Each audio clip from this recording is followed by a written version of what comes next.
Welcome to IIOCS.com Food Tech Club. Today's topic is tea, cocoa, and coffee processing. Coffee or coffee beans includes the seeds of crimson fruits from which the outer pericarp is completely removed and silver skin, spermoderm, is occasionally removed. The seeds may be raw or roasted, whole or ground, and should be from the botanical genus coffee. The drink prepared from such seeds is also called coffee. Coffee is native to Africa, Ethiopia. From there, it reached Arabia, then Constantinople and Venice. Regardless of the prohibition of use and medical warnings, coffee had spread all over Europe by the middle of the 17th century. The coffee tree or shrub belongs to the family Rubiaceae. Depending upon the species, it can grow from 3 to 12 meters in height. The shrub are pruned to keep them at 2 to 2.5 meter height and thus facilitate harvesting.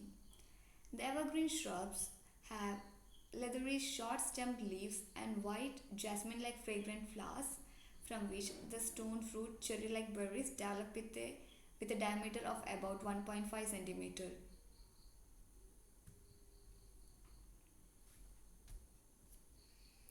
There are different three varieties of coffee: Arabian coffee, Robusta coffee, Liberian coffee. Arabian coffee, the plants are less hardy than the other two, produce less fruits per tree. It is a self-compatible polyploid, better flavor than other two. Whereas Robusta coffee, plants are more hardy than the Arabian coffee, produce more fruits per tree. It is self-incompatible diploid. It is bitter flavored. Its bitter flavor is preferred in some parts of Africa. It is used in blend coffees or to make decaffeinated or instant coffee, where the taste is disguised or changed. Liberian coffee plants are more hardy than Arabian coffee, produce more fruits per tree. It is self-incompatible diploid, most bitter of the tree, and is used mainly as a filter in mixtures with other coffees.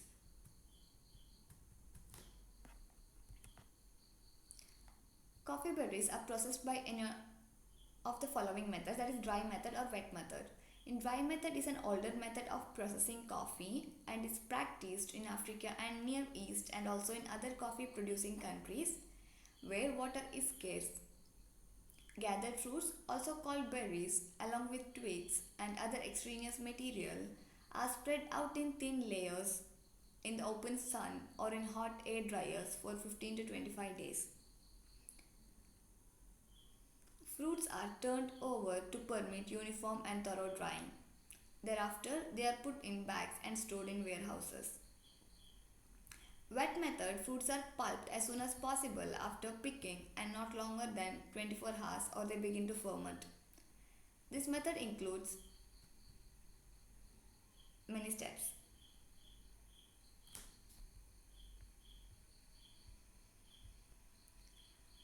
Fruits or berries are placed in a large tanks filled with water. The well-developed fruits sink to the bottom. Therefore, such dry fruits are subjected to pulping, fermenting, drying, hulling, polishing, grading and roasting. Pulping, brought about by pulping machines which removes the exocarp and part of fleshy mesocarp. The remainder pulp adhering to the parchment coat of the bean is separated by controlled fermentation. Fermentation is carried out by enzymes adhering to endocarp. This process usually takes 12 to 24 hours. Fermentation may be hastened by adding enzyme preparations or 2% NaOH.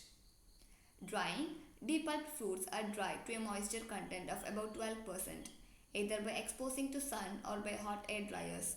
At this stage, the beans, seeds with endocarp, are bluish green and shrink within the parchment cell that appears like a silver skin. The greenish coffee can be stored for a long time. Hulling removes the seed parchment, that is endocarp, and also the seed coat or pellicle or testa, silver skin, exposing the coffee seeds. Polishing improves the sheen of the surface of the beans or seeds and also removes the vestiges of the seed coat and parchment. Grading, defective beans are sometimes picked out by hand. At this stage, the beans may be bagged and shipped for export. Roasting, polished coffee beans are roasted in coffee roasting machines for 5 minutes at a temperature of 200 to 260 degrees Celsius. The seeds become deep brown, porous and crumbly and there is partial sugar caramelization. The bean lost 14 to 23% of their weight, but increase in size by 30 to 100%. They also develop the characteristic coffee aroma and flavor that is due to essential oil caffeol and the inner captain's presence in the roasted beans. Raw coffee does not have the flavor or taste associated with coffee. During roasting, the main stimulating effect, caffeine, is freed from the tannin complex, caffeotannic acid, and is reduced by half. Grinding. Roasted beans are rapidly cooled in vats and are ready for grinding. Beverage. Packing is done in impervious container under vacuum or in an atmosphere of inert gas. Powdered coffee loses its aromatic quality and turns rancid if it is not immediately put in hermetically sealed containers. Caffeine is present in ground coffee to the extent of 0.5 to 1.5%. The average composition of the raw and roasted coffee, the ash content for the raw is 3.97%, whereas roasted is 5.17%. The fats for the raw is 11.42%, whereas for roasted it is 8.30%. In the case of sugars, raw contain 8.18%, whereas for the raw it is 1.84%. And for the cellulose, the raw contain 42.36%, whereas for the roasted it is 44.96%. Instant coffee or instant soluble coffee is obtained by extraction of roasted coffee. The first technically sound process was developed by Morgenthaler in Switzerland in 1938. Ground coffee is batch-wise extracted under pressure in pre-collated batteries or continuously in extractors. The water temperature may be as high as 200 degrees Celsius, while the temperature of the extract leaving the last extraction cell is 40 to 80 degrees Celsius, and vacuum film evaporators to a solids content of 35 to 70%. To minimize aroma losses, the extraction can be conducted in two stages. In a gentle stage, the first extract is obtained with solids content of 25 to 27% and carries the main portion of the aroma. Without concentration, it is mixed with a second extract which was obtained under stronger conditions and concentrated. In addition, aroma concentrates can be isolated by stripping. They can be added back before drying. The technical extraction yields are 36 to 46%. Further processing involves spray or freeze drying. In the latter method, the liquid extract is formed and frozen in a stream of cold air or inert gas minus 40 degrees Celsius, then granulated, grain size of 2 to 3 mm, sifted and dried in vacuum in frozen state. Spray dried coffee extract can be agglomerated in vibration fluid beds by steam or spray. The resultant extract powder is hygroscopic and unstable. It is packaged in glass jars, vacuum packed in cans, aluminium foil lined bags, flexible polyethylene, laminated pouches or bags, or packaged in airtight plastic beakers or mugs, often under vacuum or under an inert gas. Like roasted coffee, instant coffee is marketed in different varieties. Example, regular roasted or as a dark, strongly roasted espresso or caffeine free. Instant coffee contains 1 to 6% moisture. The dry matter consists of 7.6 to 14.6% minerals, 3.2 to 13.1% reducing sugars. It is calculated as glucose. 2.5 to 10.5% galactomannan, 12% low molecular organic acids, 15 to 28% brown pigments, 2.5 to 5.4% caffeine, and 1.56 to 2.65% trigonelline. The products are used not only for the preparation of coffee beverages but also as flavorings for desserts, cakes, sweet cookies, and ice cream.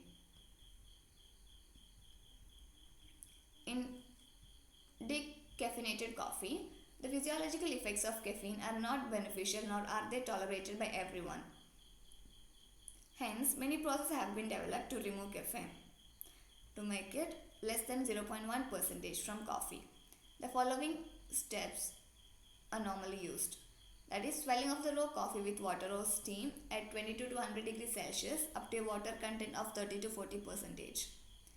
Extraction of the caffeine, potassium chlorogenate complex with a water saturated solvent, that is methylene chloride and ethyl acetate at 60 to 150 degrees Celsius. Then treatment with steam at 100 to 110 degrees Celsius to remove the solvent. That is deodorization. Drying with warm air or under vacuum at 40 to 80 degrees Celsius. In other indirect process used in the USA, initially all the water-soluble compounds including caffeine are extracted from the green beans. The aqueous extract is decaffeinated with an organic solvent, that is dichloroethane, then added back to the green beans and evaporated to dryness with the beans. Swollen raw coffee can also be decaffeinated with supercritical carbon dioxide. Critical point 31.06 degrees Celsius at 73.8 bar pressure at 40 to 80 degrees Celsius and a pressure of 200 to 300 bar. The high vapor pressure of the carbon dioxide under normal condition guarantees a product that is free from solvent residues. Apart from the extraction of caffeine, this process can also be applied in the extraction of odor and taste active substances from hops and other plant materials. Lendrick in 1927 investigated the effect of steaming green beans without caffeine extraction on the removal of some substances, example waxes, and hydrolysis of chlorogenic acid in a process developed by Batch in 1957. Roasted coffee beans are washed with liquid carbon dioxide. In another process, the surface waxes of the raw beans are first removed by a low boiling organic solvent followed by steaming, as used by Lendrick. The extent of wax removal can be monitored by the analysis of fatty acid tryptamides.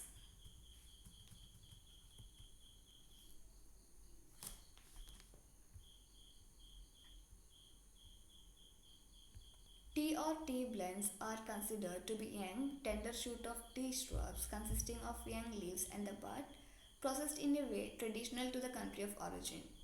The tea shrub was cultivated in China and Japan well before the time of Christ. Plantations are now also found in India, Pakistan, Sri Lanka, Indonesia, Taiwan, East Africa, South America, etc. Grown in the wild, the shrub reaches a height of 9 meters. But in order to facilitate harvest on plantations and in tea gardens, it is kept pruned as a low spreading shrub of 1 to 1.5 meter in height. The plant is propagated from seeds or by vegetative propagation using leaf cuttings.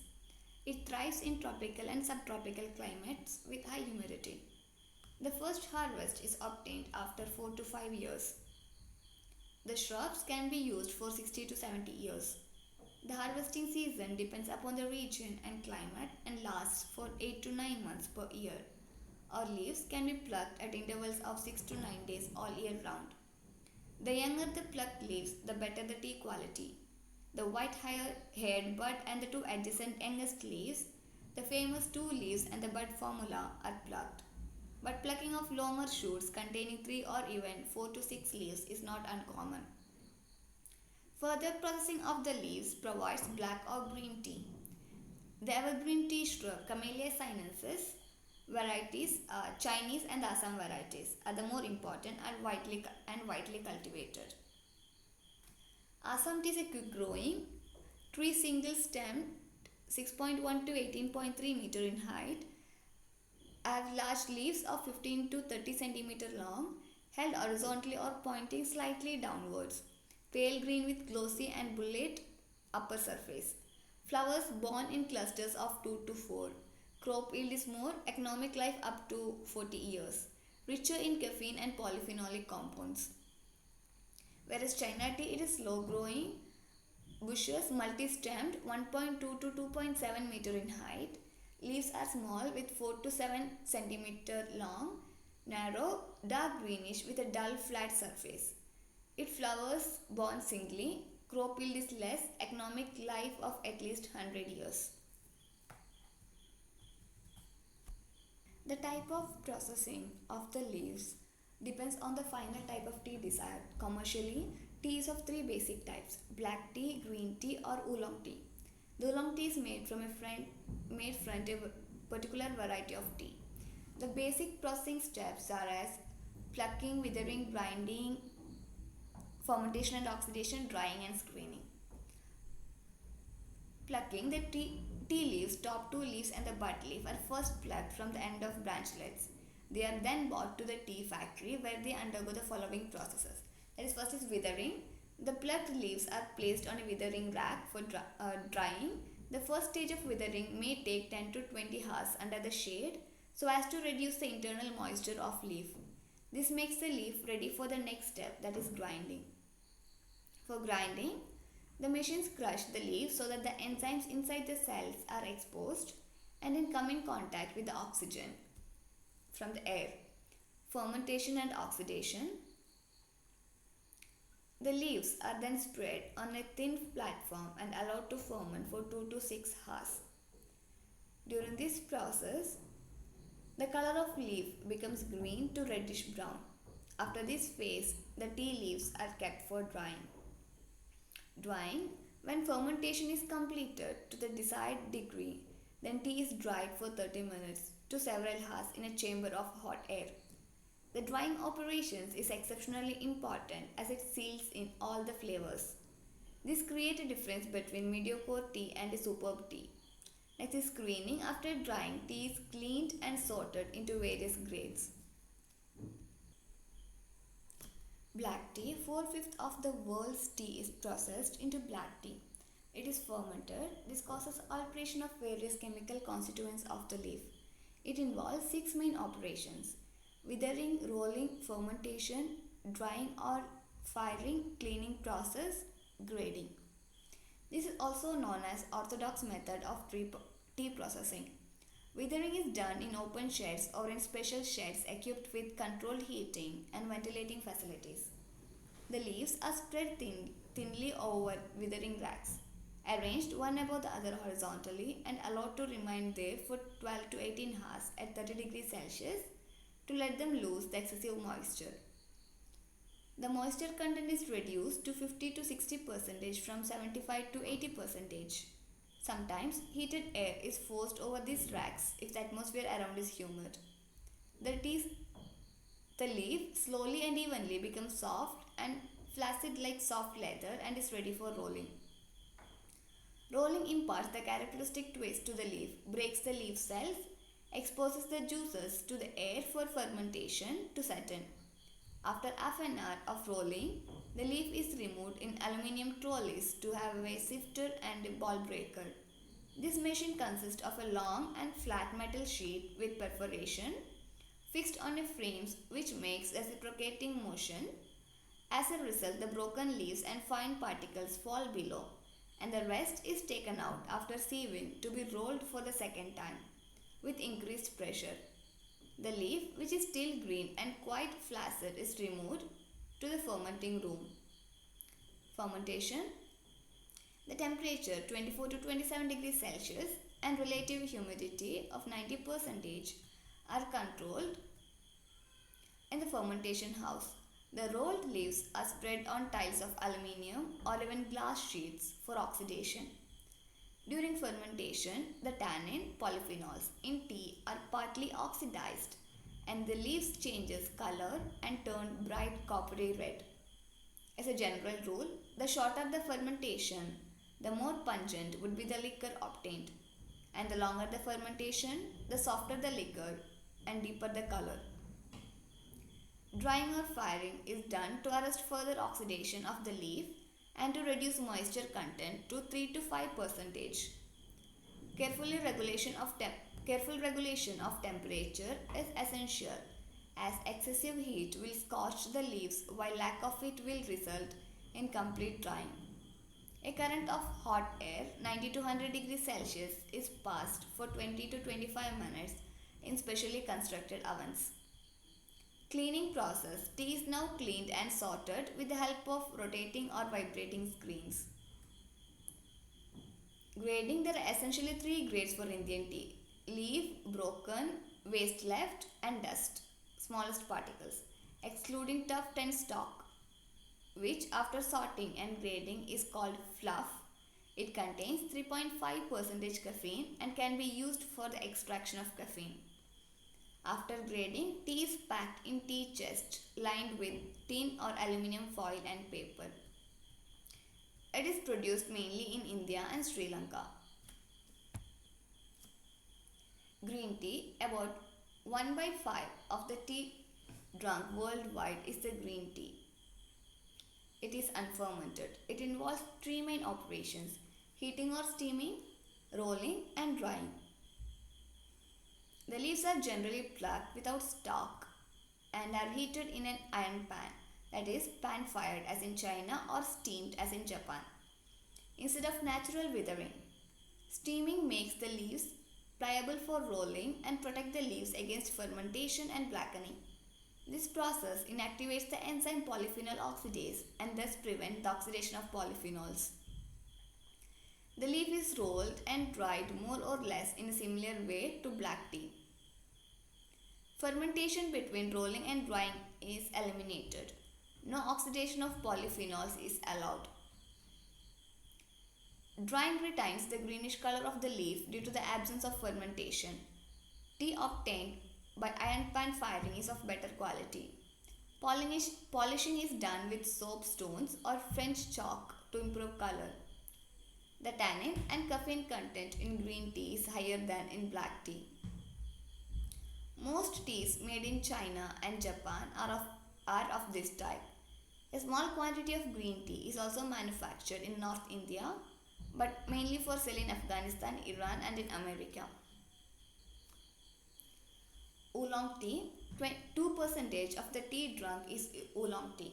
It is semi-fermented. It involves 4 steps: withering, light fermentation, rolling, and drying. The leaves are slightly withered before panning. During this process, a slight fermentation is allowed. Rolled and dried like black tea. There is a special market for oolong tea in America and is exclusively manufactured in southern China and Taiwan.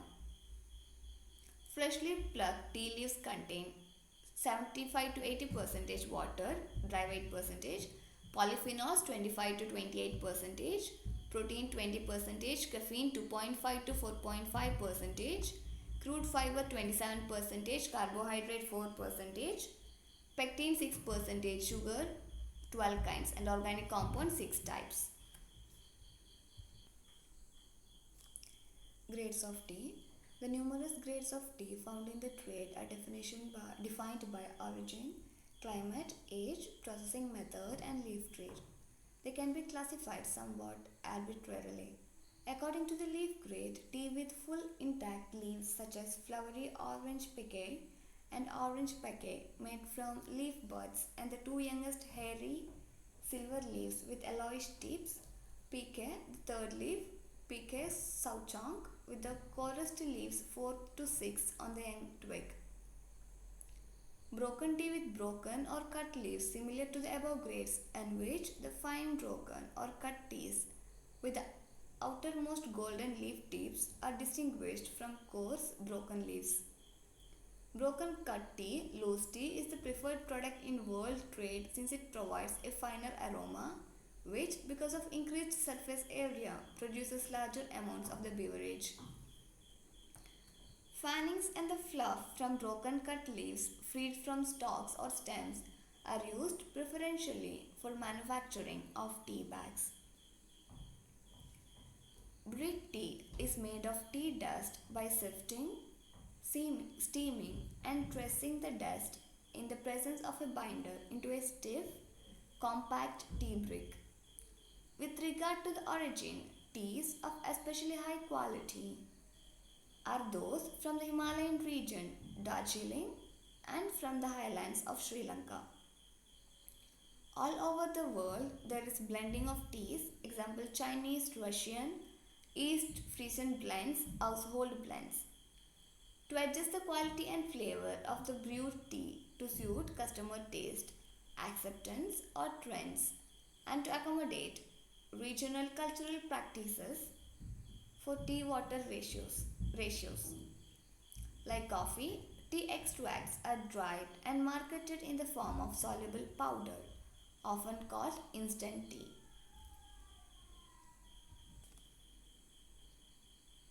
Cocoa beans are the seeds of a tropical cacao tree, Theobroma cacao, originating in the northern parts of South America and currently grown within 20 degrees Celsius altitude of the equator. The tree flourishes in warm, moist climate with an average annual temperature of 24 to 28 degrees Celsius and at elevations up to 600 meters. The tree, because of its intensity to sunshine and wind, is often planted and cultivated under shade trees.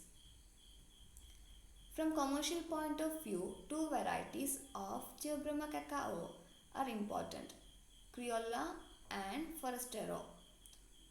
The Criolla is mainly grown in Venezuela, Colombia and Central America, whereas Forastero is grown in Africa and South America, particularly Brazil. This accounts for 80% of the cocoa beans entering the world market. Another variety, Trinitario, probably a hybrid of Coriolo and Forastero. The major difference between the typical Coriolo and Forastero cocoas are the fruit color. For the Criollo, it is yellowish red spotted, whereas Forastero, it is greenish yellow. The fruit form for the Criollo is elongated and pointed, whereas for Forastero it is in oval shape. Whereas the fruit surface of the Criollo is uneven, warty, and deeply furrowed, whereas Forastero is smooth, shallow furrowed. Fruit husk of Criollo is thin and soft, whereas Forastero is Firm and tough, whereas seed size of Criollo is large and round, but whereas for Forastero it is small and flat.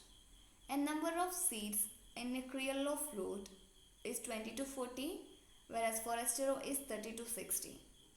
The color of cotyledons of Criollo is greenish to rose in color, whereas Forastero is purplish. The aroma of Criollo is strong, whereas Forastero is weak. Criollo gives low yield, whereas Forastero gives high yield. Processing for harvesting the fruits first harvesting the fruits are produced when the cocoa tree is 3 to 4 years old, although full production is reached only when the tree is 10 years old. Fruiting occurs throughout the year. Fruits reach maturity in 4 to 6 months, and the crop may be collected in two flushes, from October to February and from May to August. Fruits are harvested with a hook shaped knife so as not to damage the cushion like growth on the trunk, the site for the growth of flowers the following year.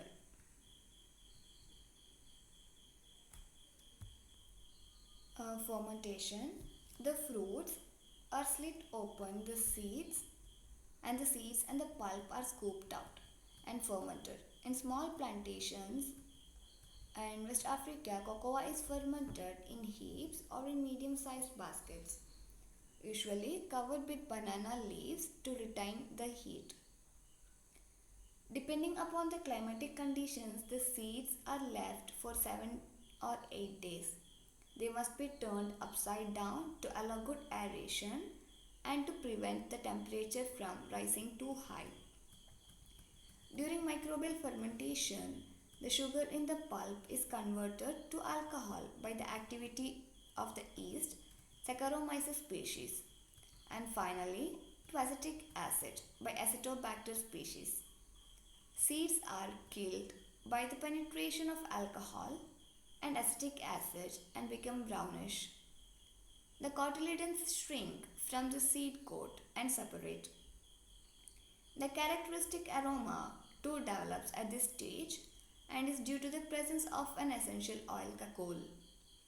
These changes are brought about in the proteins and polyphenols by the endogenous enzymes, which get activated by the rising temperature 40 to 50 degrees Celsius of the whole mass of seeds.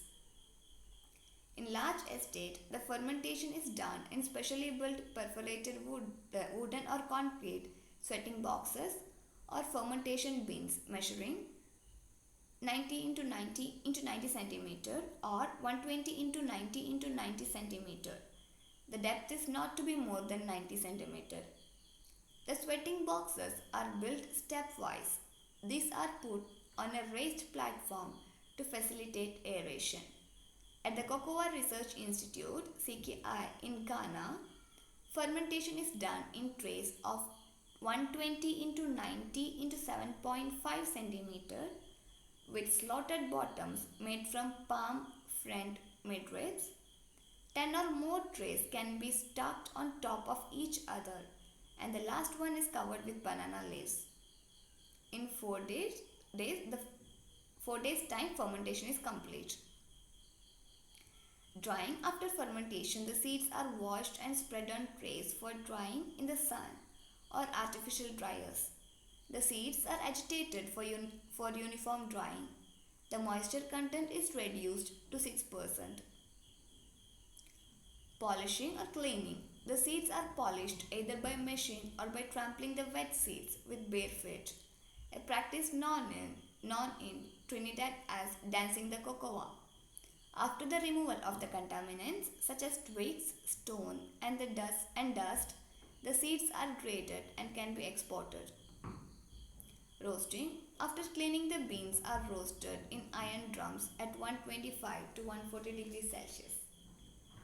Roasting helps to reduce the acidity and astringency, lowers the moisture content, deepens the color, facilitates shell removal, and develops the flavor of the seed. The roasted cocoa seed contains fat, cocoa butter 30 to 36%, starch 15%, albuminoids and mineral matter 15%, theobromine 3%, caffeine in small quantity.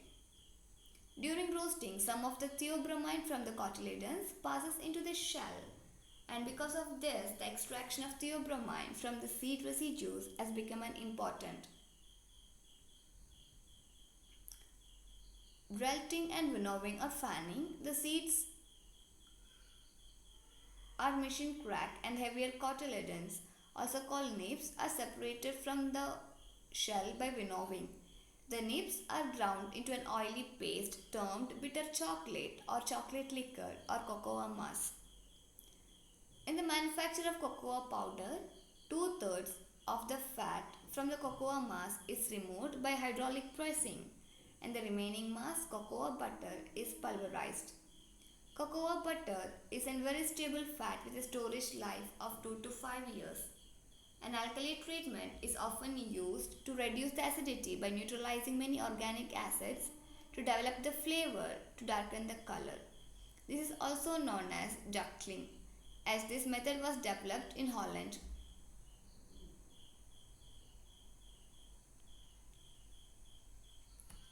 The method of ductling, because it's developed in Holland, chocolate manufacturer, in the preparation of chocolates, extra cocoa butter and sugar are added to the chocolate liquor.